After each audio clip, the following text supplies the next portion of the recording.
Hello, everyone. I'll just tell you what's going on. and some of you aren't going to like the background. That's okay, or not interested, but I have work I got to get done. These nets got to get done. I got a new boat coming, and I have to do the electrical wiring on that. Boat's all built and stuff, but so only got about another week or two to finish these eel nets up anyway. But what I wanted to do this morning was, as I work, there was just something on my mind. I don't often record videos um, because, well, number one, I don't have time. Uh, Number two is I have no intentions of editing them and making them polished like um, a lot of people do online. So so I just don't. I don't have the time to do that nor the interest. So this wasn't pre-planned.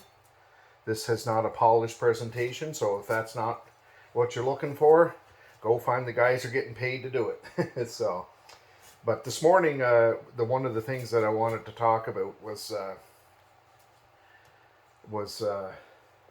how how easy discipleship is. You know, I wrote an article online that was called "Church Planting Isn't Rocket Science," and I think that's biggest part of our struggle. Is most of us are convinced it costs hundreds of thousands of dollars, and I can't afford that, and I don't have the gifts for that, and well, you probably don't. I don't.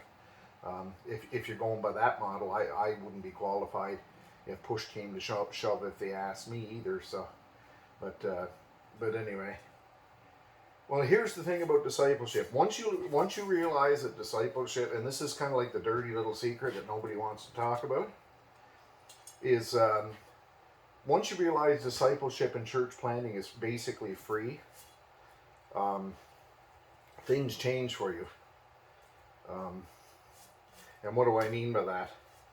And what I was kind of reflecting on last night was how I felt much of my ministry was, first of all, about teaching the Word of God and actually convincing people, teaching it well and actually convincing people that they should actually obey it, and that is a healthy thing for them, and how that glorifies Christ when you're a good witness and a good light.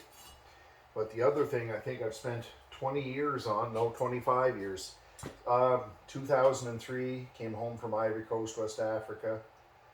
Started to try and get Bible college students interested in house church networks, and of course, I understand Bible college students are looking for a job. They need a paycheck, and anyway, the idea of going to start a network and not getting a paycheck when you got student loans, if your education costs you money, I mean, let's face it, you're trying to sell ice cubes to an Eskimo, I think. But anyway, but the other thing that I think I spent much of my ministry time and conversations about is just reminding people that that discipleship is free. All right, 1, 2, 3, there we go. And here's what it takes. Here's what sets you apart is everybody's looking for the proper program to do it. And here's what will set you apart as a discipler in this world. Open your mouth and talk. That's it.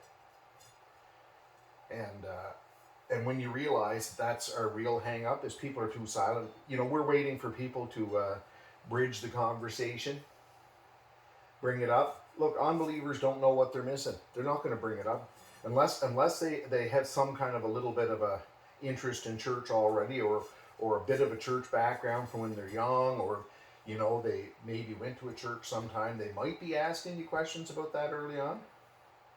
But the reality is if you want to be a discipler, all you have to do is start talking. Because that's our problem in Christianity today. Where we are as a church, nobody talks. We're too afraid to bring it up. And I just ask ourselves, what have we got to lose? And if you start talking, to your co-workers a little bit, people are, in your family and around your neighborhood, all of a sudden you start to realize that there's all kinds of opportunities to disciple people. Doesn't mean they're all going to listen and follow through on it, but what you begin to realize is you don't have to advertise, and and advertise a big program and come up with some big flashy program. And anyway, so that was what was kind of going through my mind this morning, was that, and also church planting. When you begin to realize that church planting is basically free, that changes a lot too, because you've already got a location at your home, so you're halfway there on that, and you don't have to write letters of financial support to your other churches, or if you're in a denominational structure, to the to get permission and get funding. And anyway, it's kind of like, if you're in your house, all you really have to do is just do, the cost is the cost of basic hospitality for our day and time. That's it. And this idea of raising a lot of money.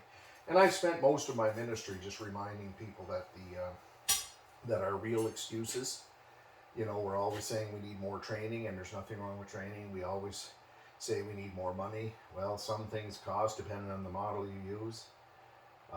But the reality is the real issue is we don't talk, and we don't gather people in hospitality in our homes.